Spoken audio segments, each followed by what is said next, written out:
Uruguay. La Convención, al no establecer plazo de ninguna índole, le da a los países asilantes, que es en este caso Uruguay, el tiempo necesario para que tomen su decisión cuando corresponda. Canciller, usted dijo que se está estudiando este caso. ¿Hay algún antecedente en el cual se pueda sostener Uruguay para tomar una resolución? Hay algunos, sí, hay algunos. ¿Cuál? Hay ya de la Torre, es el que más recuerdo. Pero es un proceso engorroso, largo, que hay que... Porque aquí confluye la voluntad de dos países, así que ustedes saben que esto es más largo de lo que uno ¿Usted ha hablado quisiera. con su colega peruano sobre esta situación? He hablado con mi colega peruano. ¿Cómo? No, bueno, no le voy a decir. ¿Es una decisión difícil para el Uruguay? Es una decisión no. difícil, sin ningún lugar.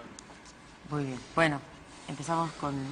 Ponemos las declaraciones, a ver, vamos a leer lo que dijo el presidente a El Mercurio. Dijo, no se puede confundir persecución política con lucha frontal contra la corrupción. Los órganos que administran justicia tienen plena autonomía e independencia para cumplir su función. Debo reafirmar en ese sentido que no existe persecución política contra nadie. Así lo han reconocido los propios partidos y líderes políticos en mi país, varios de los cuales están sujetos a investigaciones. Continúa el presidente en sus declaraciones al Mercurio, dice, no solo la sociedad peruana está impactada, sino la comunidad internacional. Todo esto ciertamente afecta a la imagen del país, sin embargo, al mismo tiempo, estos casos están poniendo a prueba la capacidad de las instituciones y de la propia democracia para determinar las culpas y juzgar a los responsables en el marco del debido proceso. Además, no, eso es todo. Pues bien, continúa defendiéndose del cargo de que hay alguna persecución política. Claro, porque esto le hace daño al país, ¿no? Le hace daño a todos. Bueno, a García por supuesto que lo liquida, pero le hace daño al país también. Es difícil explicar afuera, y veo que el presidente lo tiene que hacer, cómo es que un expresidente del Perú, 2 veces expresidente del Perú, y que ha tenido buenas relaciones internacionales, que ha creado la Alianza del Pacífico bajo su gobierno, está en Chile, que es socio de la Alianza del Pacífico. ¿Cómo puede explicar que este personaje tan importante que ha sido 2 veces presidente del Perú esté diciendo, está asilándose y esté diciendo que aquí hay una persecución política, él y sus seguidores? ¿Cómo puede explicar de que el señor Nostroza también está buscando asilo en España, etcétera? ¿Cómo puede explicar que el señor Yoshiyama está en Estados Unidos, que el señor Toledo no quiere regresar? En fin, es difícil explicar que no hay persecución política cuando hay tanta gente que está buscando salir del Perú, y lo sabemos evidentemente que hay un tema de corrupción sumamente grave, que es transversal y que afecta a todos, pero entiendo que es difícil explicarlo, claro que sí, es difícil explicarlo. Ahora, ¿hay corrupción en Uruguay? ¡Ay, por favor!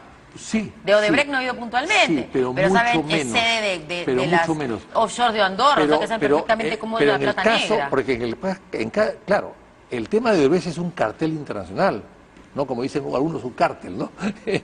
Es un cártel internacional.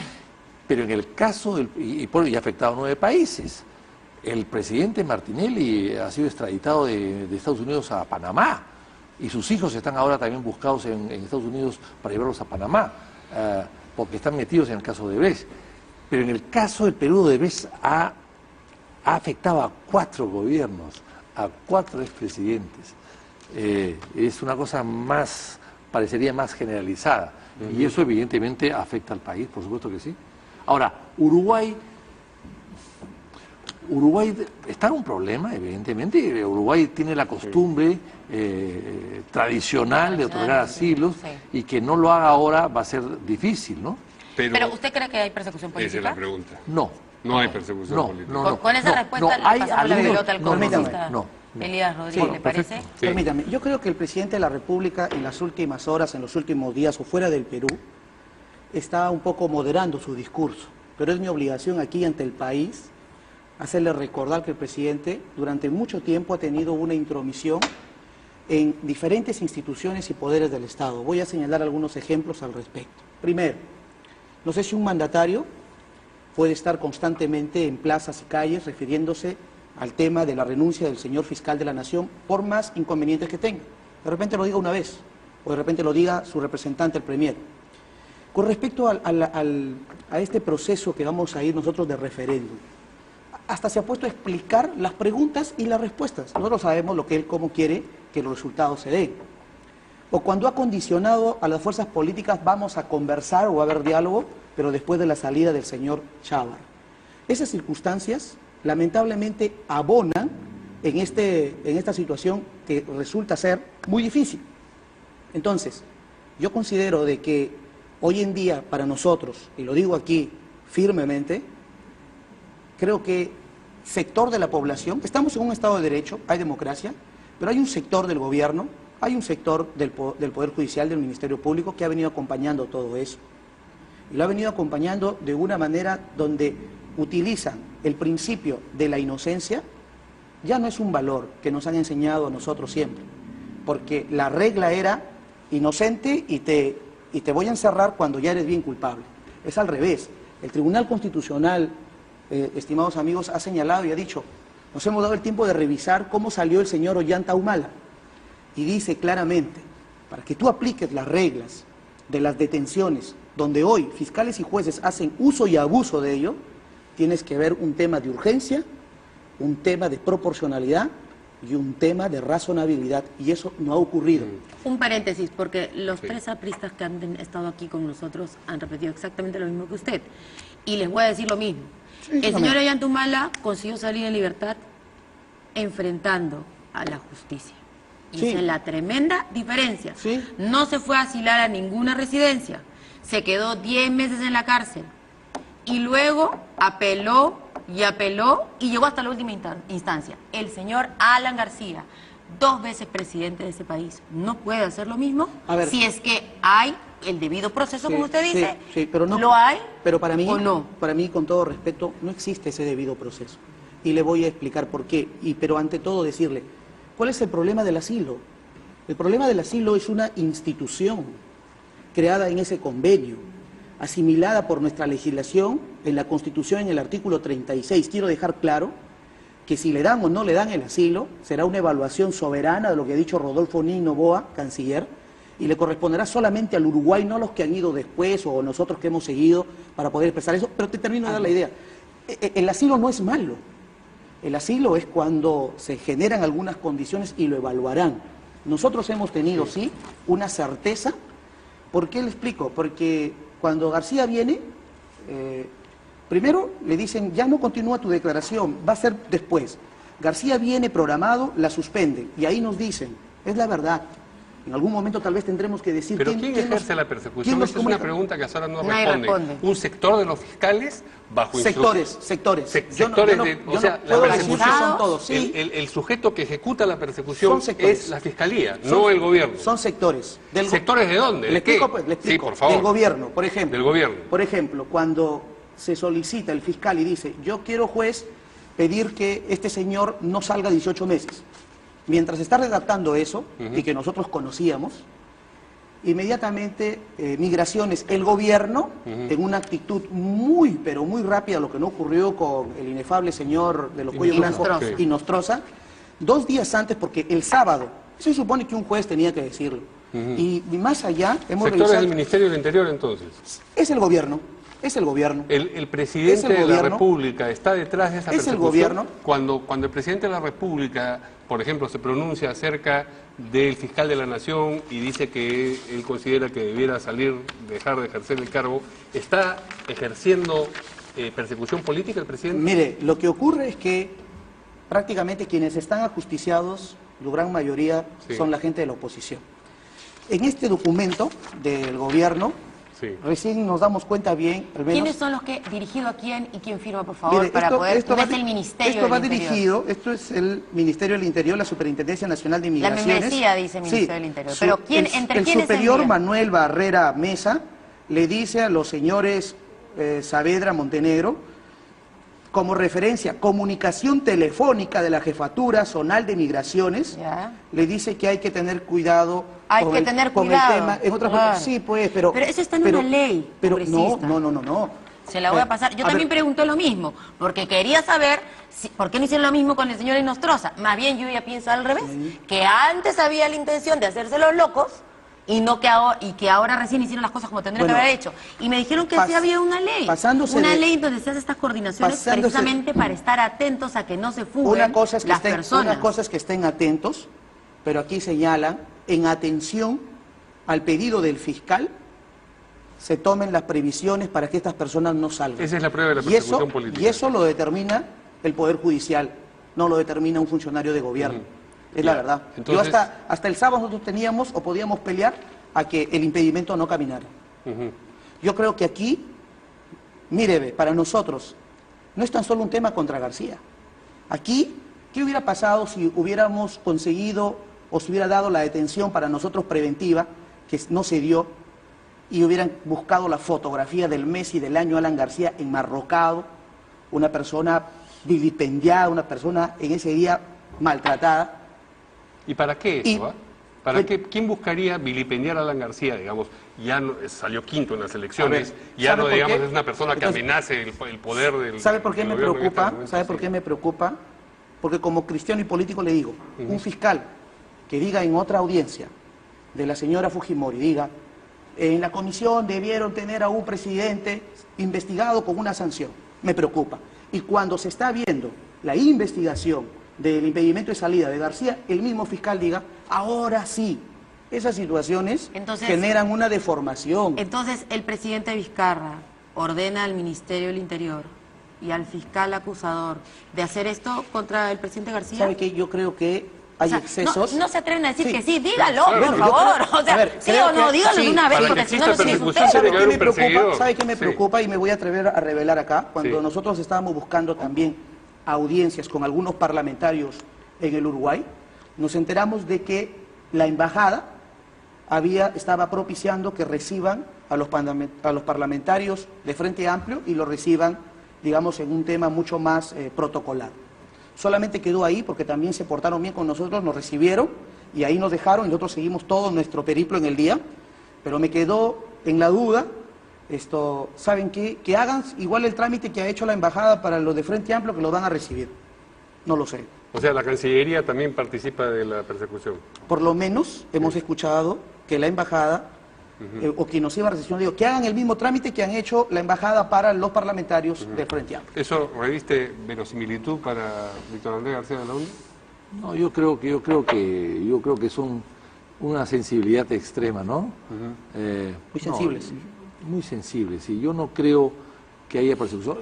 Es cierto que ha habido declaraciones desafortunadas del presidente de la República. Y del ministro de Defensa, de Justicia. El ministro de Justicia y del señor Villanueva, que decir, empezamos el diálogo después que se vaya Chávarri. Sí. O sea, condicionar la salida de Chávarri al diálogo, eso es una torpeza.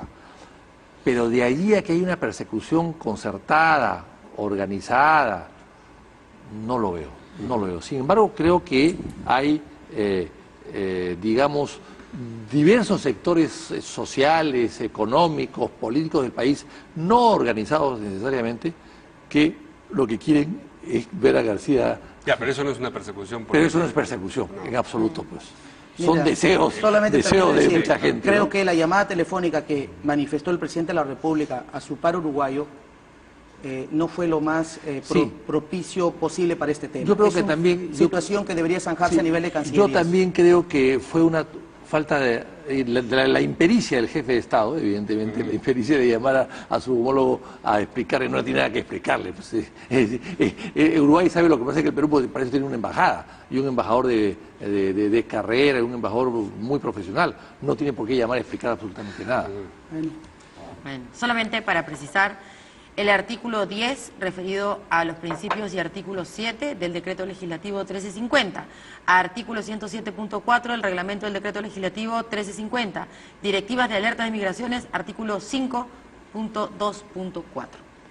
Yo misma me encargo de averiguar, y cuando tenga la oportunidad, tenga la plena seguridad que le voy a preguntar al ministro Morán si hiciera lo mismo antes, y si no, ¿por qué no? Pero no puedo. Y hay otra cosa, el ministro Morán ha sido muy aplaudido por el APRA cuando fue nombrado ministro. Mira, esto... Jorge el Castillo habló muy bien de él, dijo que era Yo tengo buena De referencia. hecho, lo criticaron al ministro Morán cuando yo lo entró. critiqué cuando Algunos. fue nombrado, yo tengo buena porque a mí no me gustó, Sí. pero Algunos lo acá criticaron. en esta mesa, Sí. pero el Castillo que estaba al frente Lo criticaron. lo alabó. Varios. Tengo buenas referencias de él, pero me parece que en este gobierno no se compadece cómo actuaron de una manera y cómo actuaron después. Bien, tenemos otros temas importantes, vamos a pasar al siguiente sin pausa, ¿no es cierto? Así De es. frente. Bien, la Fiscalía ha solicitado al Juzgado de Investigación Preparatoria del Poder Judicial el levantamiento de la inmunidad parlamentaria del congresista Moisés Mamani, como ustedes saben, está siendo investigado porque fue bajado de un vuelo de Juliaca a Lima porque una tripulante de ese vuelo dijo que había sido objeto de tocamientos indebidos de parte de este congresista. El congresista dijo que lo que pasa es que había tenido una descompensación porque sufre de diabetes y que quizás hubo rozamiento, pero no tocamiento indebido. Esa es la situación y, bueno, lo que está pidiendo la Fiscalía ahora es que para poder avanzar con la investigación preparatoria le levanten la inmunidad parlamentaria. Estábamos discutiendo hace un momento si eso hace realmente falta en la medida en que lo que se le atribuye en este momento al congresista Mamani no tiene que ver con su función de congresista. No, nada que... No, No, por favor. Que los tocamientos indebidos no es función parlamentaria. Qué buena. En eso estamos, creo, todos de acuerdo, ¿no? Sí. A ver, Elías tiene una teoría interesante, pero yo quisiera adelantar algo antes de ceder la palabra, porque él tiene una teoría interesante sobre la inmunidad, ¿no? Sí, yo creo que él debió ser detenido en el momento, y no lo sé por qué no lo fue, y porque era un delito infragante y ponerlo a disposición del Congreso, y el Congreso ahí le levantaba el fuero y entregarlo a la justicia. Sí. Pero no lo hizo. Porque nadie sabía, pues. Sí, pues, ¿Quién va a saber en quizás ese falta momento? experiencia, pero en todo caso se pudo haber hecho. Ahora bien, la denuncia se ha puesto en el Callao. En el Callao lo que han hecho es abrir una investigación de 10 días y luego lo han Eliminar. pasado a la investigación. Pero tengo entendido que la fiscal es esposa de un conocido penalista, es esposa de Ronald Gamarra, Ah, ya. ¿no? Según dicen, no lo sé, soy periodista, lo pueden averiguar, y ella ha hecho este petitorio. Yo creo que si es así, tiene que inhibirse. Tiene que inhibirse porque está casada con una persona que es abiertamente antifujimorista y ha atacado mucho a algunos partidos, a nosotros también, etcétera. Entonces yo creo que ella no puede, de ninguna manera, bajo esa premisa, hacer ningún tipo de investigación. Ahora, yo creo que tiene que ser un proceso y la comisión respectiva levantar el fuero. Y la comisión también, la del Congreso. Sí, claro. Pero eso lo tiene, digamos, programado para las calendas griegas. Bueno, tiene que llegar el pedido, ¿no? A través ¿Por qué? del Poder Judicial, ¿no? De repente estamos confundiendo acusaciones constitucionales con Sí, el sí. levantamiento de Así es, inmunidad. son dos Son cosas cosas distintas. En sí. este Van a caso, sesionar, si creo, me ¿no? lo Sí. permite, ¿Hay si me lo permite, Sí, quiero sí. complementar A ver. en el sentido que lo ha señalado muy claro. Si hubiera habido la flagrancia, que es un determinado tiempo, esto hubiera sido de forma inmediata y llevaba al Parlamento a resolver de manera sumarísima, como en el caso del congresista Benicio, que tomaron una decisión a primera hora, debe recordar Víctor Andrés García Belaúnde y ustedes. Según el artículo 93 de la actual Constitución y el artículo 16 del reglamento del Congreso, los parlamentarios tienen inmunidad de proceso e inmunidad de arresto. En la inmunidad, en este caso de proceso, corresponde que, dado que hay un pedido de la fiscal del Callao, la octava fiscalía, ante un juez que ya lo solicitó y en una audiencia el juez determine si procede o no el pedido del fiscal. Cuando este juez la remite a la Corte Suprema lo evalúa en una comisión de levantamiento de supremos con respecto a los parlamentarios y luego, si cree procedente, lo envía al Parlamento. Y es el Parlamento ahí que tiene que empezar a tomar acciones, porque hay plazos, hay tiempos, defensa de él, etcétera, etcétera, y tomar esta situación. Dado que pasó la flagrancia ya, tiene que regirse por este lado. Pero yo quisiera decirles algo más. Hay que saludar esta situación. Pero ¿Cuál situación? de que el fiscal esté actuando de manera rápida, hay una investigación. No pienses otra cosa. Pero lo que a mí me preocupaba, yo ya iba pensando en la otra parte, Nos queda un minuto, por en lo favor. siguiente. Estos hechos deberían darse para todos igual. Aquí porque hay una persona que es política y todo el tema. pero esta situación de agilidad fiscal y de los jueces tiene que darse para todos los casos que se puedan presentar. Creo que eso es un poco la moraleja de esto. Y aparte de eso hay dos acusaciones constitucionales que ha presentado dos congresistas, uno de Nuevo Perú y tiene otro, también una acusación constitucional y eso tiene que verlo la y tiene otro subcomisión. pedido de levantamiento por Eso lo es la falsedad subcomisión. genérica en También, una hoja de... también uno anterior. Sí, Otra sí. comisión. Muy bien. Sí, Sí, es otra sí, sí, comisión. sí. Bueno, Bueno, todo sí, eso sí. de ahí tiene que O sea, enfrentarlo. eso tienen que cambiarlo. Porque claro, las leyes se hacen relacionadas al tema del Congreso, el reglamento y las funciones, porque jamás se iban a imaginar en el momento que se hicieron Que iban a haber iban a tener tocamientos. a un congresista que le meta la mano a alguien, pues, ¿no es cierto? Entonces, porque eso tiene que ser rapidísimo y no necesita pedirle al Congreso permiso para procesarlo por eso. Es un delito común No, pues, y grave, ¿no? así es. O muy mal. Y deleznable. Muchas gracias a nuestros invitados. Gracias a ustedes, muy Hasta amables. mañana. Buenas noches.